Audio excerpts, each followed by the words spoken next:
I honestly never thought I would be the one to bring down a whole school administration. But when you find out your principal is literally poisoning the students to save a few bucks on a renovation project, you don't just sit back and watch. My name is Alex, and for the last 3 years, I worked as the head of maintenance at Oak Ridge High, a school that prided itself on its green initiatives and its award-winning campus. But behind the freshly painted walls and the fancy new solar panels was a secret so disgusting it makes my skin crawl just thinking about it. Was I wrong for going behind the board's back and leaking the internal documents to the press? Or would you have done the exact same thing if you saw kids fainting in the hallways while the person in charge laughed all the way to the bank? I need you to listen to the whole story and tell me if my betrayal was actually an act of mercy. Because by the end of this, the school wasn't just sick, it was a crime scene. It all started back in August, during those sweltering weeks right before the school year kicked off. The humidity was thick enough to cut with a knife, and the pressure was on to finish the new North Wing. Principal Miller, a man who cared more about his LinkedIn profile, his tailored Italian suits, and his Administrator of the Year trophies than the actual well-being of the kids, called me into his office. His office always smelled like expensive sandalwood and ego. He told me the budget for the new North Wing renovation had been mismanaged by the previous contractor, a guy who mysteriously disappeared from the project midway, and that we needed to cut costs immediately to finish the project before the first bell rang. He handed me a folder filled with alternative materials, and told me to switch our plumbing suppliers to a shell company I'd never heard of based out of a warehouse district 3 states away. When I looked at the specs for the pipes and the filtration system he wanted me to install, my heart sank into my stomach. It was industrial-grade scrap, literal junk metal that wasn't rated for human consumption, and the sealant he insisted on using contained lead and chemical compounds that had been banned in residential construction since the late 70s. I told him straight to his face, standing there in my greasy coveralls against his pristine white carpet, that this was a hazard. I explained that the lead levels alone would be off the charts, and that the heat from the summer would cause the chemicals to leach into the water lines instantly. But Miller didn't even blink. He just leaned back in his leather chair, flashed that fake, porcelain white smile that never reached his eyes, and told me that if I wanted to keep my pension and avoid an unfortunate performance review that would end my career, I'd make it work. He said the water would be fine for a few years, until more funding came in, and by then he'd be promoted to the district office anyway. I was backed into a corner, with a mortgage to pay and a family to feed. God help me, I did what I was told. I installed those pipes, late at night when the other staff had gone home, feeling like a criminal with every joint I soldered. I tried to convince myself that maybe the secondary filters would catch the worst of it, but deep down, I knew I was building a ticking time bomb. By the second week of September, the school was back in full swing, and the North Wing was the crown jewel of the campus. But the air felt heavy. The first signs were subtle. The girls' volleyball team started complaining that the water in the new locker rooms tasted like pennies and old rot. Then the nurse's office started overflowing. It started with the athletes, the kids drinking the most water from the new high-tech fountains. They were coming down with migraines that left them screaming in dark rooms, stomach cramps that doubled them over in the middle of class, and this weird, sickly pale gray tint to their skin that looked like they were fading away. I went to Miller with the first round of water quality tests I'd run privately in my own garage lab. The results were terrifying. The lead and copper levels were 10 times the legal limit, and there were traces of neurotoxins from the illegal sealant.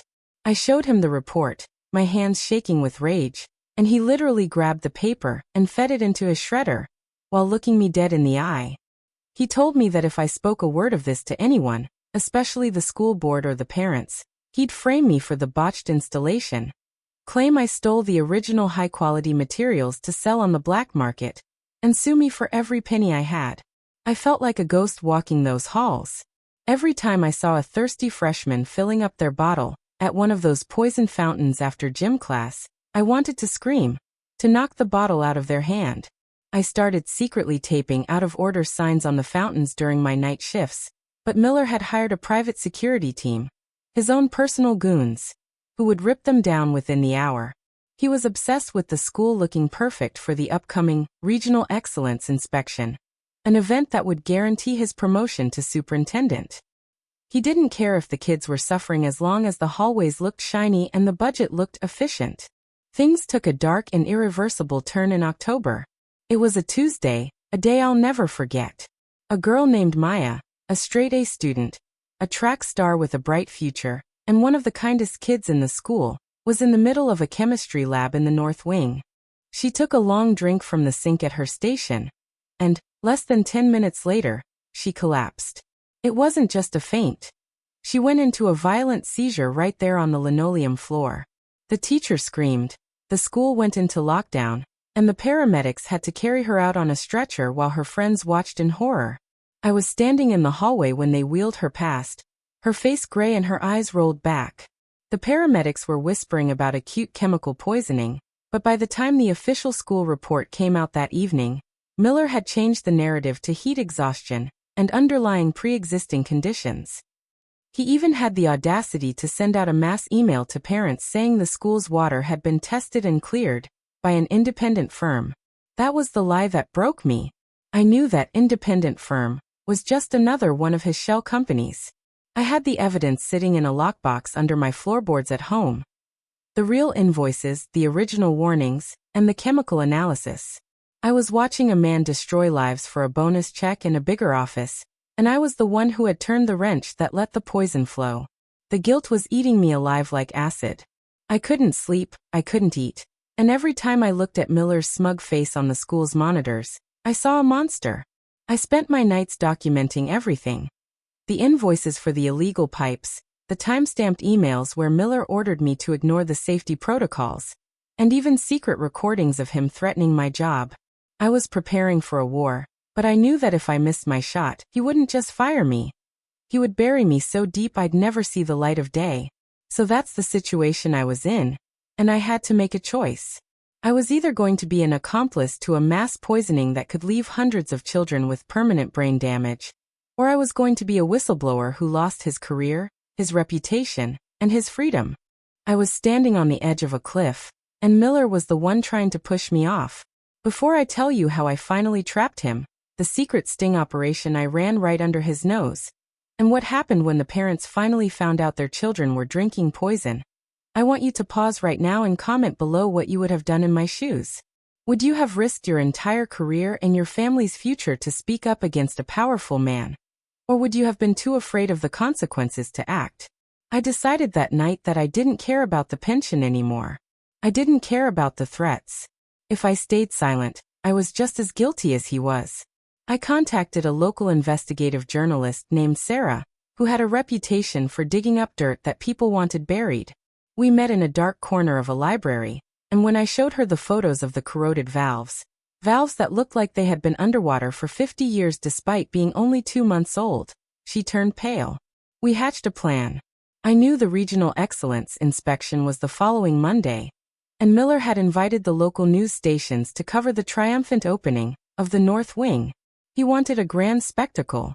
He had even installed a designer hydration station in the main lobby, a fancy glass and chrome fountain that was connected directly to the most toxic line in the building. He planned to do a ceremonial first drink to show how much he cared about student health. On the morning of the inspection, I didn't show up for work. I called in sick, but instead of staying home, I met Sarah and a legal team at a diner 2 towns over. I handed over the final piece of the puzzle, a recording of Miller admitting that the pipes were substandard but cost-effective.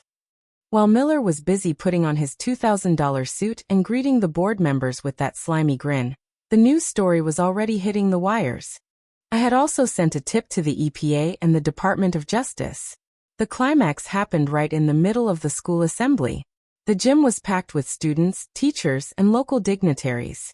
Miller was standing on the podium, holding a crystal glass of water he'd just filled from that lobby fountain, boasting about how clean and sustainable our school had become under his leadership.